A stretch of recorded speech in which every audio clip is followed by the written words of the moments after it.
Problems on tense, অঙ্ক নম্বর 15 বলছে একটি 270 মিটার লম্বা ট্রেন যেটি 25 কিলোমিটার প্রতি ঘন্টা বেগে চলছে, সেটি একটি মানুষকে যেটি অপোজিট ডিরেকশন থেকে আসছে 2 কিলোমিটার প্রতি ঘন্টা বেগে তাকে কত সেকেন্ডে অতিক্রম করবে।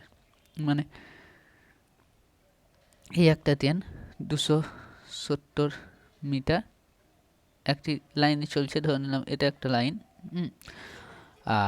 আর একটা মানুষ আসছে লাইনের পাশ দিয়ে, হ্যাঁ, এর স্পিড হলো 2 কিলোমিটার প্রতি ঘন্টা, আর ট্রেনের স্পিড হলো 25 কিমি প্রতি ঘন্টা। হ্যাঁ, এবার কি বলছে কত সময়ে মানুষটিকে অতিক্রম করবে। তাহলে আমরা প্রথমেই বলে জানি যে ট্রেন যখন কোনো ম্যান, টেলিগ্রাম পোস্ট বা পোলকে অতিক্রম করে তখন ট্রেন কী করে, তার নিজের দৈর্ঘ্যকে অতিক্রম করে। তার মানে মানুষকে অতিক্রম, ম্যান মানে কি মানুষকে অতিক্রম করতে গেলেও নিজের দৈর্ঘ্য অতিক্রম করবে, মানে ট্রেনকে কত অতিক্রম করতে হবে, 270 মিটার। ফার্স্ট কনসেপ্ট বোঝা হলো।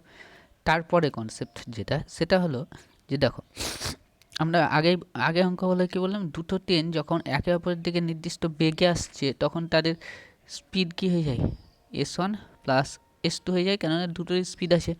এবার এতক্ষণ আমরা ম্যানের স্পিড নিচ্ছিলাম না, কেননা ম্যান কী ছিল, স্থির ছিল। টেলিগ্রাম পোস্টের স্পিড নেই না, কেননা টেলিগ্রাম পোস্ট স্থির, চলতে পারে না। পোলের স্পিড নেই না, কেননা পোল স্থির, চলতে পারে না। কিন্তু এখানে ম্যান কি হাঁটছে মানে কি ম্যানেরও একটা স্পিড আছে, তার মানে দুটো স্পিড কী হয়ে যাবে, যোগ হয়ে যাবে। যদি একে অপরের দিকে যায়, ট্রেনও যেদিকে যাচ্ছে ম্যানটা উল্টো দিকে যাচ্ছে, তার মানে দুটো স্পিড কী হয়ে যাবে, যোগ হয়ে যাবে। কেন যোগ হবে, কেননা ম্যানেরও স্পিড আছে, ম্যানেরও একটা নির্দিষ্ট স্পিড আছে। ব্যাপারটা বোঝা হলো। এই জিনিসটা বুঝলে অঙ্কটা হয়ে যাবে, অন্য কিচ্ছু নেই। অঙ্কটা মেন ব্যাপার যেটা হলো সেটা হলো যে ম্যানের স্পিডটাকে ধরতে হবে, ম্যানের যে স্পিড আছে সেটাকে ধরতে হবে, না হলে কিন্তু ভুল হয়ে যাবে। হ্যাঁ, তো দেখা যাক এবার কি বলছে, টাইম বলছে। তাহলে টাইমের ফর্মুলা কি, টাইমের ফর্মুলা হলো